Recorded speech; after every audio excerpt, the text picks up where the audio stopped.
It's Jonathan Aguilar here for Pro Boxing Fans, joined by trainer Ben Davison here at the Taylor-Catterall press conference. We're 2 days away now. Ben, how are you feeling? How's Josh feeling? Yeah, all good, all good. Obviously got these sort of obligations that you got to take care of in fight week, and obviously make weight tomorrow. But ready to rock and roll, you know, preparation doesn't stop until the first bell.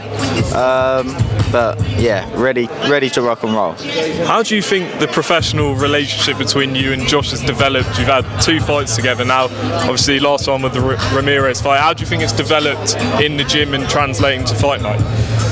Yeah, of course, I think there's an element of during training camp or in sparring and things like that, to be able to say to the fighter, you did this well, you didn't do that well. When you do this, the opponent's going to do that. It's not got the same impact as when you do it with a fight. So obviously now I've had a few fights together, we're able to go back, there's evidence in the fight to say, we said when you do this, the opponent's going to do that. When you do that, the opponent's going to do this. And that evidence just helps solidify that bit of trust for the fighter to go ahead and do what you're asking them to do. So yes, of course it's moving forward positively. When you first met Josh, what was the one thing that impressed you most in the gym when he first came in?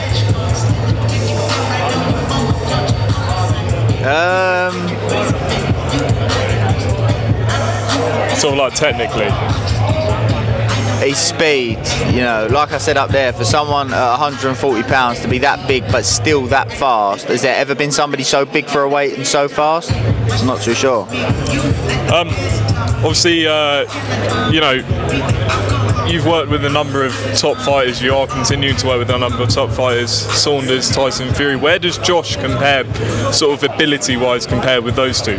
Hard to say, because there's attributes that Billy Joe will have that's better than Tyson and Josh. There's attributes that Tyson will have that's better than Billy Joe and Josh. There's attributes that Josh will have that's better than Billy Joe and Tyson. So it's hard to say, really.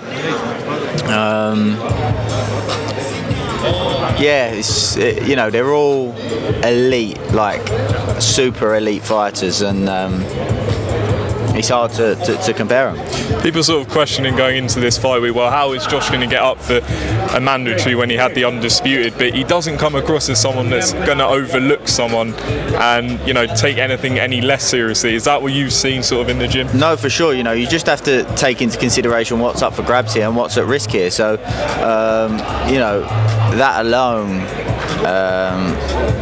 alone is motivation, you know, and it's something that I've repeatedly kept reminding Josh of. You know, you want that little bit of added pressure, that little bit of added nerves that you'd have in going into a big fight. This is a big fight, but what I mean is against somebody that may be, the expectation may be higher of the opponent, I think. And there's a lot of expectation on Josh for people just think that it's going to be a blow-away, and that's not the case. This is not a gimme.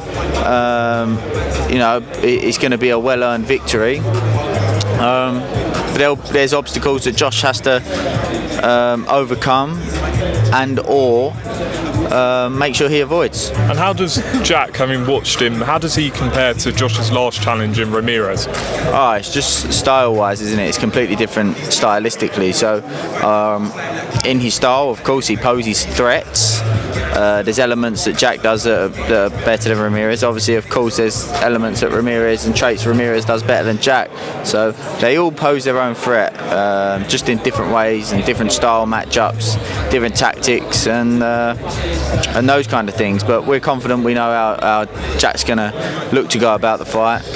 It's just about Josh being disciplined and making sure that he goes about the way we've worked on, goes about the job the way that we've worked on, and stress to him that he needs to do so.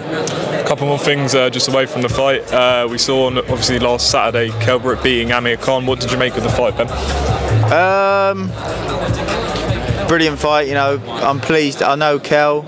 Spoke to him, he FaceTimed me not yesterday, the day before. Spoke to him and had a chat, and I'm super pleased for him to be able to get that big fight that he always wanted, and to be able to come out victorious. But at the same time, got respect for Khan, you know, and I know of some of the good work that Khan's done. I've met Khan, and some of the good work that he's done around the community and charities and things like that. So I've got a hell of a lot of respect for him, and I think, you know, unfortunately, you know, I think that he said himself that it's probably the end of his career now. Maybe possibly should have been before the fight got made, but hey ho. But you've got to admire the way that Amir took that defeat. You know, he probably knew early on that he was outgunned in the fight, but you know, he kept on, dug in, showed so much heart, as he always has some through his career. And you know, the way he handled the defeat, the professionalism and sportsmanship that he showed after the fight is something to be admired. And obviously 2 names have cropped up since Eubank Jr. and Conor Ben. What do you think of those 2 as matchups for Kell Brook at this stage of his career? Chris Eubank, don't really know. You know, we know Kell jumped in with Golovkin, but that was a few years ago. He's obviously getting a little bit older now. You know, I don't know Kell's financial situation or anything like that. I'm not saying he's boxing for that. But have you ever seen anyone go out on a better victory than that? You know, he chased that fight for near on 15 years or whatever it was. Finally got it. Was able to be victorious in that fashion. What a way to leave the sport, you know? Just final one, reported that Tyson Fury and Dillian Whyte have signed their contracts for the fight. You've obviously worked with Tyson Fury, so what do you think of Dillian Whyte as a matchup for Tyson Fury? Yeah, I think that it depends on how Tyson goes about the fight in terms of how I think the fight will play out. Of course, Tyson's so versatile, it's hard to say what I think he's going to do. And he's the type of guy that can make an adjustment through a fight. How many times have we seen him come out orthodox, make an adjustment to southpaw, and control the fight from there? So it's hard for me to say. I think that obviously goes without saying, if he goes about the fight in a certain way, you know, in a more of an aggressive manner, it could certainly make for an entertaining fight. But it's one that we're all intrigued to see, and all the 4 heavyweights at the minute of Whyte, Fury, Usyk and Joshua, you know, hopefully we get to see all 4 of them mixing it in and getting it on. Just lastly, on that point you said about Tyson's adaptability, I think people are thinking, well, which way is he going to approach it? Is he going to try and outbox Whyte, or is he going to perform in the way he has in the most recent fights? How do you explain that adaptability of Tyson Fury? What do you mean, how do I explain it? In terms of a fighter being able to, if he wants really, to sort of... He's so versatile. And with his size as well. Yeah, he's so versatile, you know, for a heavyweight to be as polished and as versatile as that is extremely rare. Just the fact that for a heavyweight to be able to box southpaw and orthodox is extremely rare. Never mind the fact that he can fight inside extremely well, for such a big, tall guy as well, you know. So, you know, which that itself, for a big, tall guy to be able to be as good as he is on the inside is rare. So, you know, he's a rare breed, a very, very rare breed, and a tough man to beat. But Dillian's waited a long time, and I'm sure that he'll be extremely up for the challenge. And he always says like he would have beaten anyone from any era. What era, if you could have seen him in, do you think he would have done best in? It's hard to say. It's hard to say. I don't know. I don't like comparing eras. Something that I used to,